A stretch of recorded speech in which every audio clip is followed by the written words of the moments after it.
नमस्कार। मैं यशपाल हंस करनाल से चर्चा ज्योतिष पर। आशा है आप प्रसन्न होंगे, आपके घर में खुशियां होंगी,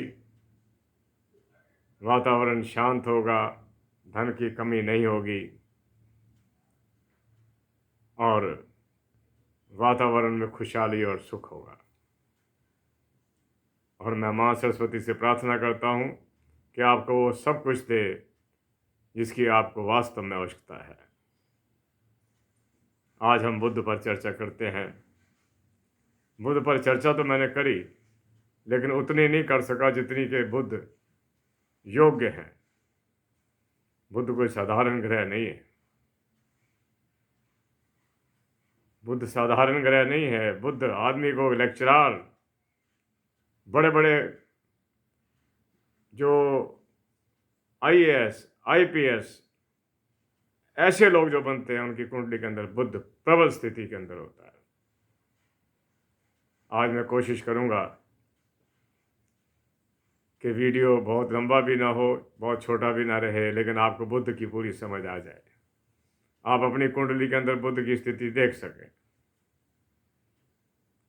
बुद्ध की अपनी दो राशियां हैं, मिथुन और कन्या। कन्या में जाकर ये उच्च का हो जाता है। कन्या चूंकि छठी राशि है, इसलिए कुंडली में अगर ये छठे घर में बैठ जाए तो बहुत शक्ति को प्राप्त कर लेता है।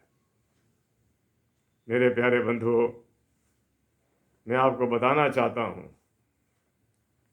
कि बुद्ध अगर लगन में बैठ जाए तो व्यक्ति को ज्ञानवान,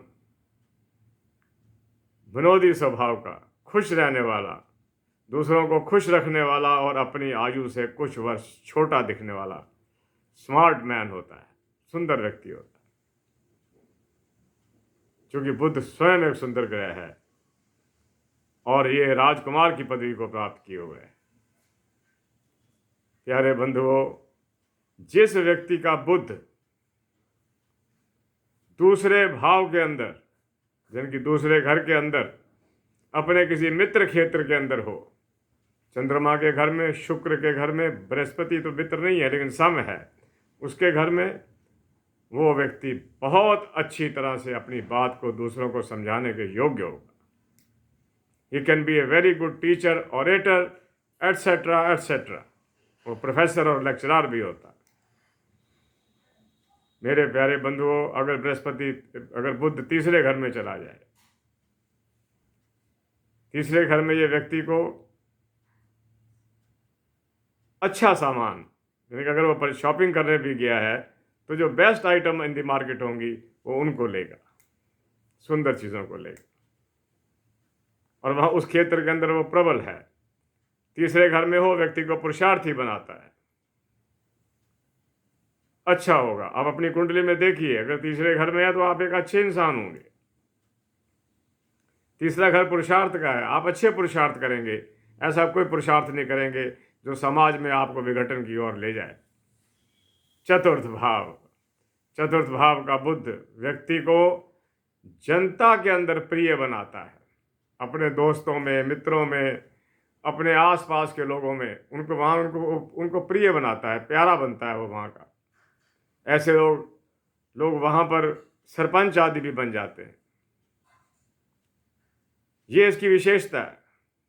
चतुर्थ भाव में अगर ये बैठेगा तो व्यक्ति को जनता से प्रेम दिलवाएगा। वरना आप देखो, जनता से प्रेम मिलना एक बहुत बड़ी बात है कि सब मिले, हमें प्रेम से मिले, गले लग के मिले,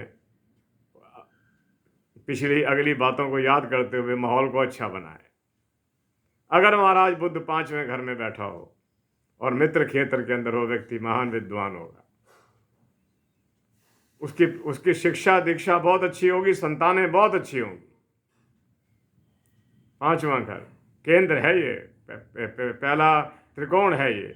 अगर यहाँ पर बुद्ध बैठता है, बुद्ध बड़ी शक्ति को पकड़ जाता है। ऐसे व्यक्ति के संतानें आज्ञा में होती हैं और घर को चलाने के अंदर सहयोग करती हैं।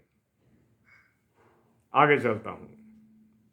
बुद्ध छठे भाव में, और ये देख लेना कि साथ में कौन से ग्रह बैठे हुए हैं। अगर साथ में शत्रु ग्रह बैठे हुए हैं, बुध काम नहीं करेगा। मंगल के साथ बैठा हुआ बुध व्यक्ति को चैत्रिक दृष्टि से गिरा देता है, यह भी याद रखना। बुध सूर्य के साथ बैठा हो, अस्त भी हो सकता है, काम नहीं करेगा।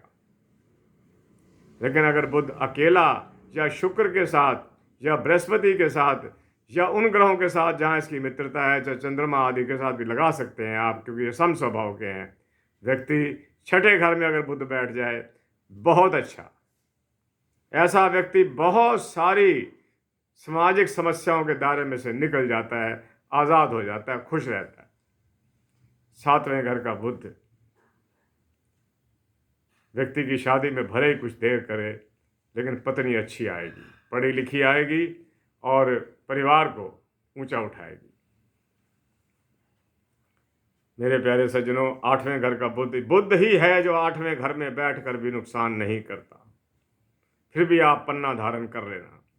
छोटी उंगली के अंदर 5.25 रत्ती का पन्ना चांदी में डलवा लो, बहुत लाभ करेगा। मूंग का दान किया करो, लंगरों के अंदर हरी चीज़ों का दान किया करो। लोग गाय को तो हरा चारा दे आते हैं, आप मूंग भी दिया करो। 9वें घर में बैठा हुआ बुध व्यक्ति को उन चीज़ों का ज्ञान जानने की उसकी बड़ी अभिलाषा होती है कि वास्तव में ईश्वर है क्या जो मैं घूम घूम के इसको ढूंढ रहा हूं, क्या वही है या मेरे अंदर बैठा हुआ और इस चीज को प्राप्त कर लेगा। उसको तर्क चाहिए। बुद्ध का व्यक्ति, जो बुद्ध जिसका मजबूत हो, वो कुतार्किक बातें नहीं करेगा। यूं नहीं मान लेगा कि गिलास पानी से भरा हुआ है जब तक कि भरा हुआ हो ना। उसको ईश्वर के, जब वो ईश्वर के वो कारनामे देखता है, तब उसको विश्वास होता है कि कोई ताकत और है, कोई ताकत और है। ये 9वें भाव में बुद्ध का है। 10वें भाव का बुद्ध सामान्य होता है। मैंने 10वें भाव के बुद्ध को अगर सूर्य के साथ देखा तो वाकई ही बहुत कुछ पाया। बुद्ध अगर सूर्य के साथ हो, बुद्ध आदित्य योग भी बन रहा हो, बुद्ध अस्त भी ना हो, तो वो व्यक्ति राजनीति में चला जाएगा और कुछ बन जाएगा। 11वें घर में तो मैं कहता हूं कोई ग्रह कुछ नहीं कहता। यहां से बुद्ध की सीधी दृष्टि बुद्धि स्थान पर जाएगी, ज्ञानवान होगा व्यक्ति, बच्चे अच्छे होंगे, परिवार अच्छा होगा। हाँ, बताने वाली बात, 12वें घर का बुद्ध व्यक्ति को सुख नहीं दुख देता है। यहाँ पर दान की बहुत ज़रूरत पड़ती है। अगर कागज़ पेंसिल आपके हाथ में हो, या मेरी रील को देख लेना दोबारा यूट्यूब को, एक तो आप लंगरों में मूंग का दान कीजिए। गाय को हरा चारा उस स्थिति में डालिए जब हरा चारा उत्तम श्रेणी का आपको मिले, अच्छा मिले। गाय भी नहीं खाती उन चीज़ों को जो सूखी होती हैं। चारा तो डाल आते हैं, सूख गया नहीं खाया गया। तीसरा, बुद्ध को प्रसन्न करने के लिए आपको मूंगा धारण करना चाहिए, पन्ना धारण करना चाहिए छोटी उंगली के अंदर। यहाँ पर पड़ा हुआ कोई भी नग हमारे चंद्रमा को भी मोटिवेट करता है, क्योंकि यहाँ का दबाव पड़ता है उसके ऊपर। डालिएगा, चंद्रमा मजबूत हुआ तो मन मजबूत हो जाएगा। आप कोई भी निर्णय लेने से पहले ज़्यादा आपको सोचना नहीं पड़ेगा, वहम में नहीं पड़ना पड़ेगा।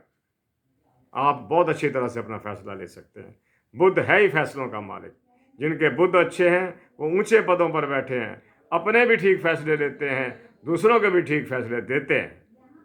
ऐसे लोग अगर सरपंच वगैरह पर, वकील की सीट पर या उससे भी ऊंची सीटों पर बैठे हों, उनके फैसले कभी गलत नहीं होते। जो लोग विश्व में ख्याति को प्राप्त करते हैं, उनका बुद्ध बृहस्पति दोनों बहुत अच्छे होते हैं। बुद्ध का खास तौर, क्योंकि बुद्ध को हम सिल्वर कहते हैं, ये मरकरी कहते हैं। मरकरी के फैसले बहुत तेज़ होते हैं। मरकरी को हाथ में दबाओ तो एकदम भ्रष्ट हो जाएगा। ऐसे ही ये लोगों को बात करो, बात का फौरन जवाब मिलेगा। आप मेरे बंधुओं, भगवान आपको सुखी रखे। मैं यशपाल हंस करनाल से कल फिर नई चर्चा के साथ आपके सामने प्रस्तुत होऊंगा, हाजिर होऊंगा। आप अपनी शुभकामनाएं, अपना सब्सक्रिप्शन, अपना लाइकिंग और वीडियो को आप शेयर भी करते रहा कीजिए। इसी के साथ मैं यशपाल हंस आपसे आज्ञा चाहता हूँ। जय जगत, जय भारत, नमस्कार।